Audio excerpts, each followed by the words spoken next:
सरपंच संतोष देशमुख हत्या प्रकरणाविषयीची आज एक महत्त्वाची सुनावणी पार पडलेली आहे। या सुनावणी दरम्यान सरकारी वकिलाकडून काही महत्त्वाचे जे पुरावे आहेत ते न्यायालयामध्ये दाखल करण्यात आले असल्याचं देखील आपल्याला पाहण्यास मिळालेलं आहे। त्यामुळे वाल्मिक कराडसह इतर जे आरोपी आहेत यांच्या अडचणीमध्ये वाढ झाली असल्याचं देखील ह्या दिलेल्या पुराव्यामुळे अडचणी निर्माण झाल्या असल्याचं देखील आपल्याला आता कुठेतरी पाहण्यास मिळत आहे। नेमकं आज या सुनावणी दरम्यान काय घडलेलं आहे तेच आपण या पुढील व्हिडिओच्या माध्यमातून सविस्तर जाणून घेऊ।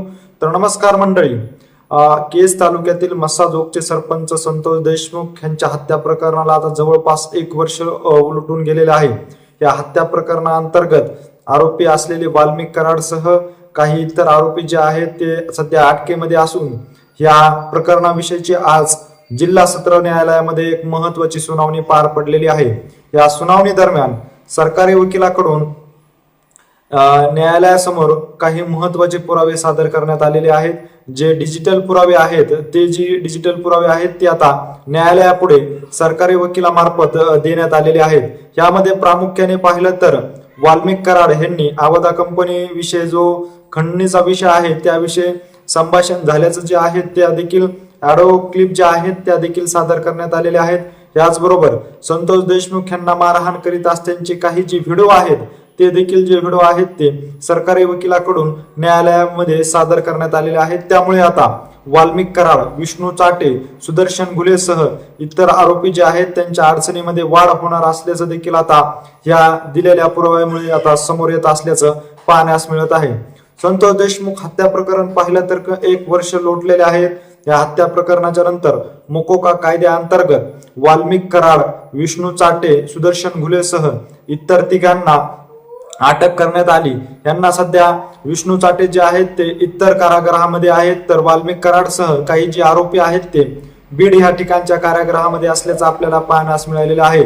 याचबरोबर संतोष देशमुख हत्या प्रकरणाविषयीच्या अनेक सुनावण्या देखील पार पडलेल्या आहेत, परंतु आजची जी सुनावणी आहे ती अत्यंत महत्त्वाची सुनावणी पार पडली असल्याचं देखील आपल्याला पाहण्यास मिळालेलं आहे। कारण जर पाहिलं तर आरोपीच्या वकिलाकडून सरकारी वकिलाकडे देखील म्हणणं मांडलं होतं की त्यांच्याकडे कुठले पुरावे आहेत, जे पुरावे आहेत ते पुरावे सादर करण्यात यावे, आम्हाला देखील पुरावे देण्यात यावे।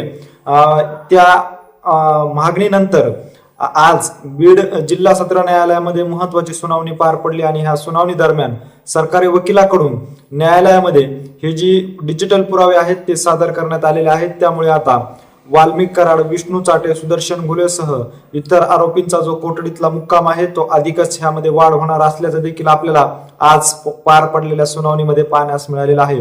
खऱ्या अर्थानं पाहिलं तर ऑडिओ क्लिप ज्या आहेत त्या सर्व ऑडिओ क्लिप ज्या आहेत त्या न्यायालयासमोर सरकारी वकिलांनी मांडलेल्या आहेत। ह्याचबरोबर व्हिडिओ क्लिप ज्या आहेत त्या देखील देण्यात आलेल्या आहेत। त्यामुळे आता डिजिटल जे पुरावे आहेत ते सर्व पुरावे सरकारी वकिलामार्फत न्यायालयापुढे सादर केलेले आहेत। त्यामुळे आता संतोष देशमुख हत्या प्रकरणामध्ये महत्त्वाचे जे पुरावे जे आहेत त्या न्यायालयापुढे हजर केल्यामुळे आता पुढील सुनावणीमध्ये कशा पद्धतीने दोन्ही वकिलामध्ये युक्तिवाद होतो, याचबरोबर वाल्मिक कराड असतील त्यांच्यासह इतर आरोपी आहेत त्या आरोपींची आता धाकधूक देखील वाढलेली आहे। त्यामुळे आता लवकरच संतोष देशमुख हत्या प्रकरणाला न्याय मिळू शकतो असं देखील बोललं जात आहे।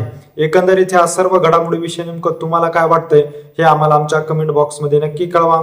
अशीच माहिती जर तुम्हाला वेळोवेळी जाणून घ्यायची असेल आणि तुम्ही अजूनही आमच्या चॅनलला जर सबस्क्राईब केलं नसेल तर नक्की सबस्क्राईब करा। धन्यवाद।